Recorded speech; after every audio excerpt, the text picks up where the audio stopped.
हमारी कहानी शुरू होती है दिल्ली के कनॉट प्लेस से। भीड़ में लोगों के सामान बेचने की आवाज आ रही है। कोई चूड़ी बेच रहा है तो कोई गोलगप्पे। अलग अलग स्टॉल्स पर लोग वालों को बुला बुलाकर अपनी ओर खींच रहे हैं। कुछ ग्राहकों की आवाजें आ रही है जो मोल भाव कर रहे हैं। ये दिल्ली के लोगों का आम दिन है जो किसी बाहर वाले को अफरा तफरी से कम नहीं लगेगा। ऐसा ही आम दिन है 24 वर्षीय शिवम के लिए। मासूम सा दिखने वाले शिवम की आवाजें उस अफरा तफरी को चीरते हुए अलग ही सुनाई दे रही थी। जैसे एक कशिश थी उसकी आवाज में। एक फूड ट्रक जिस पर लिखा है मृणाल के छोले कुलचे, उसके सामने खड़ा शिवम आवाजें लगा रहा है और लोगों को बुला रहा है। दिल्ली के कनॉट प्लेस आए और मृणाल के छोले कुलचे न खाए तो जी क्या दिल्ली आए और क्यों ही दिल्ली आए। उसकी आवाज लोगों का ध्यान खींच तो रही है। कुछ उसके ट्रक तक आकर रेट्स पढ़कर लौट रहे हैं तो कुछ सिर्फ एक प्लेट लेकर उसमें से पूरे परिवार का स्वाद निपटा रहे हैं। खैर, मायूस सा शिवम आवाजें लगाते हुए कब दोपहर से शाम कर बैठा उसे पता ही नहीं चला। एक और दिन निकल गया और आज भी गल्ले में कुछ कम ही कमाई चमक रही है। पैसों को गिनकर अपनी जेब में डालते हुए उसने अपने साथ काम करने वाले अमन पाजी को ट्रक बंद कर आगे बढ़ाने को कहा। आज घर में शादी है तो थोड़ा जल्दी जाना है।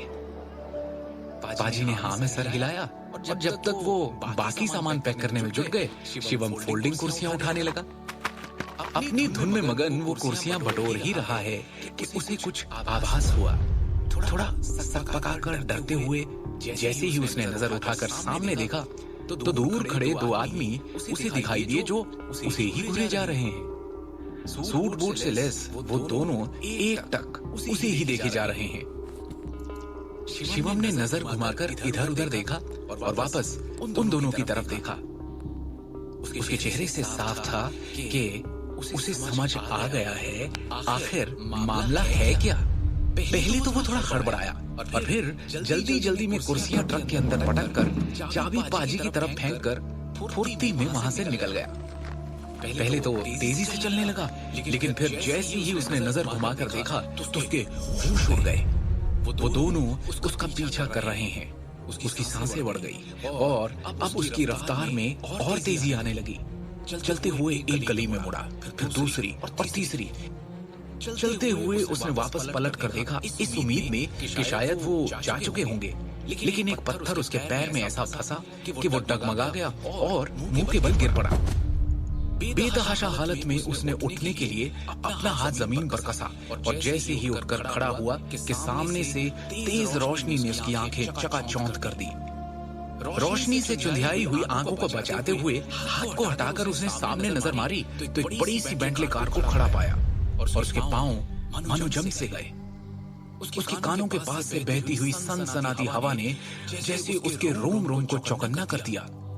जिन अतीत के पन्नों को फाड़ कर वो कब का जलाकर राख कर चुका था, वो आज फिर उसके सामने खुलकर उड़ रहे हैं। अब फिर उस कार का दरवाजा खुला जिसमें से एक आदमी निकलकर उसकी तरफ चलकर आया। जिस किस्से को पिछले 15 साल से वो रोज थोड़ा थोड़ा करके भुला रहा था, वो आज उसके सामने उसकी आंखों में आंखें डाले खड़ा मुस्कुरा रहा है। शिवम इस आदमी को पहचानता था। शिवम के सामने खड़े 58 वर्षीय आदमी के चेहरे में और हाव भाव में ज्यादा कोई बदलाव नहीं हुआ है। शिवम उसकी तरफ देखता है और मुड़कर जाने को हुआ कि वो दो आदमी भी जो उसका पीछा कर रहे थे उसके सामने खड़े हो गए। वो उन्हें मार गिराना चाहता था, लेकिन उसने अपना गुस्सा दबाया। हालांकि शिवम टेंशन में था, लेकिन उसको वो दिखाना नहीं चाहता था। शिवम उन आदमियों को अपने सामने से हटाते हुए जाकर उस कार में बैठ गया। अंदर एक अजीब सी कशमकश का माहौल था। शिवम ने उस आदमी से पूछा, आप लोगों ने मुझे ढूंढा कैसे? एक तीखी मुस्कान के साथ उस आदमी ने जवाब दिया, आपसे बेहतर कौन जानता है कि हम जिसे ढूंढना चाहें उसे पाताल लोक से भी खींच निकालें। फिर आप तो यहाँ दिल्ली में ही मिल गए। क्यों? सही कहा ना मैंने मिस्टर शिवम शाह। शिवम के चेहरे पर बेचैनी का माहौल छा गया। जैसे ही उसने तेजी में कह डाला, मेरा नाम शिवम शाह नहीं, शिवम गांधी है। हमें फर्क नहीं पड़ता, लेकिन हमें जो चाहिए वो तो आपसे ही मिलेगा। अब चाहे आप शाह रहें या गांधी बनकर घूमें। और मैं भी आपसे कह चुका हूं, अच्छे से समझा चुका हूं कि जो आपको मुझसे चाहिए वो मैं आपको नहीं दे सकता। उस आदमी के चेहरे पर मायूसी साफ झलकने लगी। उसने एक गहरी सांस ली और शांत भाव से शिवम की तरफ देखा। तो मैं ये मान लूं कि आप सच में सर यानी अपने दादाजी का इनविटेशन ठुकरा रहे हैं। भाड़ में गए आपके सर। शिवम से अब और सहन नहीं होता और वो सच का सामना करता है। जिस पल उन्होंने चुपचाप खड़े होकर मुझे और मेरी माँ को उस घर और उस परिवार से अपने बेटे के हाथों बेइज्जत होते देखा, उसी वक्त से उनके साथ मेरे सारे रिश्ते नाते खत्म हो गए थे। और ये कहते ही शिवम के सामने 15 साल पुराना अतीत चमकने लगा। उसकी माँ जमीन पर गिरी पड़ी है, उसके माथे से खून निकल रहा है और कोई उसे मार रहा है।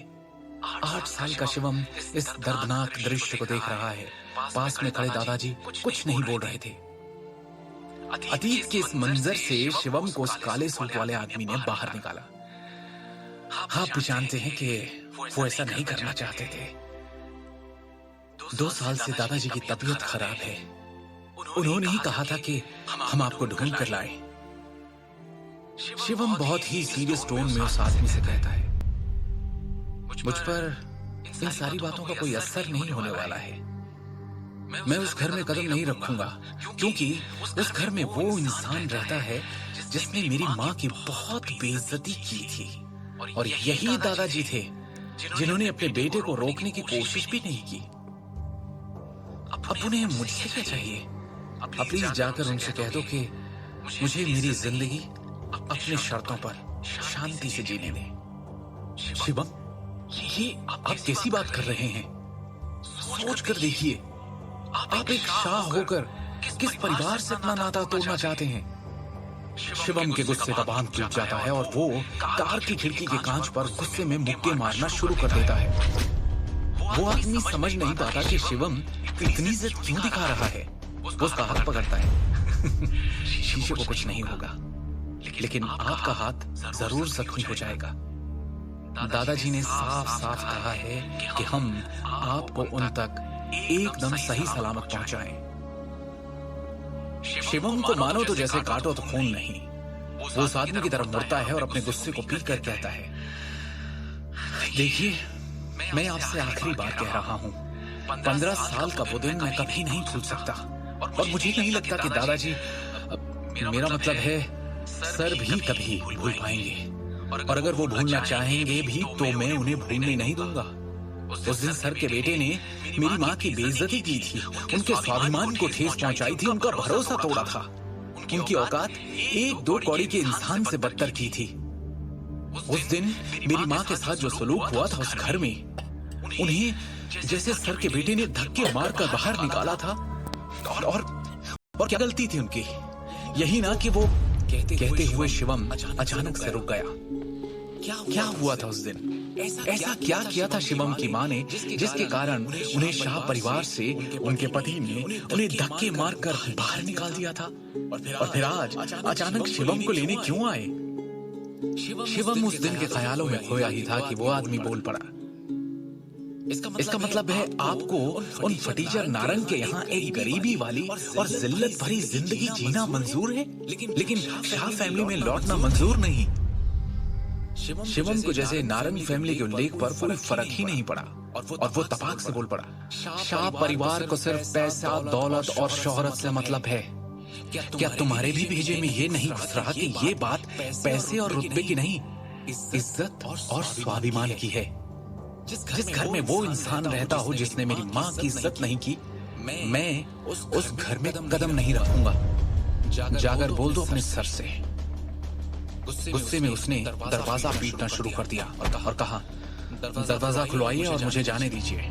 ये कहते हुए शिवम मुड़ता है और कार के दरवाजे को एक जोर का धक्का देता है, जिससे दरवाजा एकदम से खुल जाता है और वो हड़बड़ाता हुआ बाहर की तरफ जमीन पर जा गिरता है। गाड़ी रफ्तार में चल रही थी। शिवम रोड पर गुलाटियां खाते हुए पीछे की तरफ गिरते हुए पहुंचता है, लेकिन बेंटले के पीछे से अटका हुआ एक ट्रक शिवम की ओर तेजी से बढ़ रहा था। तभी ये देखते हुए काले सूट वाला आदमी अपनी जेब से एक रिवॉल्वर निकालता है और उस ट्रक के टायर पर गोली चला देता है। गोली लगने के इम्पैक्ट से ट्रक अपना बैलेंस लूज कर सड़क के साइड पेवमेंट पर चढ़ जाता है। शिवम की जान बच जाती है, लेकिन इससे पहले कि वो आदमी शिवम को वापस जबरदस्ती अंदर बैठाए, वो जैसे तैसे उठता है और बेतहाशा भागना शुरू कर देता है। शिवम के चेहरे पर सालों का दबा हुआ गुस्सा साफ झलक रहा था। उसके दिमाग में हजारों ख्याल एक तूफान की तरह चल रहे थे। शिवम के कानों में उसके पिता की आवाज गूंजने लगती है, तुमने जो किया है उसकी भरपाई अब नहीं हो सकती। तुमने शाह परिवार के रुतबे पर कई सवाल खड़े कर दिए हैं। जो हरकत तुमने की है उसकी सिर्फ एक ही सजा है, तुम्हें ये घर छोड़ना होगा। एक 24 साल के लड़के ने अपनी पत्नी और शिवम की माँ से कहा। जवाब में शिवम की माँ ने भी कहा, चली तो मैं जाऊंगी, लेकिन सारा सच अभी भी ढका हुआ है। हिम्मत है तो पूरा सच बताओ। ये कहते ही उस लड़के ने उस लड़की को एक जोरदार थप्पड़ रसीद कर दिया, जिसकी मार से वो नीचे गिर पड़ी और उसके माथे से खून निकलने लगा था। शिवम अपने ख्यालों से बाहर आता है जब पास से गुजरती हुई एक कार की तेज रोशनी उसके चेहरे पर पड़ती है। वो पीछे मुड़कर देखता है और चौंक जाता है कि वो कार अब भी उसका पीछा कर रही है। शिवम ने वापस चलना शुरू किया और एक ही ख्याल उसके अंदर बार बार कौंध रहा है कि चाहे जो हो जाए, जिस दलदल से उसे सालों पहले बाहर निकालकर फेंका जा चुका था, उसी कीचड़ में अब वो वापस नहीं लौट सकता। और लौटेगी क्यों? क्योंकि वो जिस कारण से शिवम को वापस अपने पास बुलाना चाहते हैं, वो उसके दिमाग में दूर दूर तक नहीं है। उसके दिमाग में तो कुछ और ही है जो वो वापस जाकर पूरा नहीं कर सकता। अचानक उसके चेहरे पर दर्द और बेबसी के भाव उजागर हो चले, जैसे कि उसके पीछे वो कार नहीं बल्कि एक भयानक और दिल दहला देने वाली याद थी, जिससे वो जितना हो सके दूर जाना चाहता था। एक कड़वी सी मुस्कुराहट उसके चेहरे को छूकर निकल जाती है और वो घृणा से कहता है, शाह फैमिली। मालूम तो था उसे कि ये लोग उसे एक ना एक दिन ढूंढ ही निकालेंगे, लेकिन इतनी जल्दी ये उसने सपने में भी नहीं सोचा था। उसी कड़वे सपने से दूर जाते हुए वो इधर उधर देखने लगता है कि कोई टैक्सी या कैब मिले और वो उसमें बैठकर इन लोगों से दूर, बहुत दूर निकल जाए। जाने कितने ही ऑटो टैक्सी रोकने की कोशिश की, लेकिन इस वक्त रोहिणी तक का सफर कहाँ मिलता उसे इतनी आसानी से। अपनी हर कोशिश में असफल हो उसने अचानक मुड़कर देखा और ये क्या, वो कार अब भी उसके पीछे है। शिवम अचानक रुक जाता है और गुस्से में उस कार को देखने लगता है। शिवम के सब्र का बांध अब टूटने को था। जो करने से वो अपने आप को रोक रहा था, उसके लिए उसके हाथ मचल रहे थे। वो खुद को समझा ही रहा था कि वो गाड़ी स्टार्ट हुई और तेजी से उसके सामने आ रुकी। शिवम उनके सामने डट कर खड़ा रहा, लेकिन उन आदमियों ने जबरदस्ती पकड़कर उसे कार के अंदर घसीटा, दरवाजा बंद किया और तेजी से कार वहां से निकल गई। अब क्या करेगा शिवम? क्यों बैठा है कार के अंदर? कौन है ये लोग और वो क्यों शिवम को शाह फैमिली में वापस लाना चाहते हैं? क्या शिवम वापस लौटेगा उन अतीत के सायों के बीच? क्या हुआ था 15 साल पहले जो शिवम और उसकी माँ को यूं जलील किया गया था? क्या है शिवम की सच्चाई? कौन है वो? आगे की कहानी जानने के लिए सुनते रहिए शिवम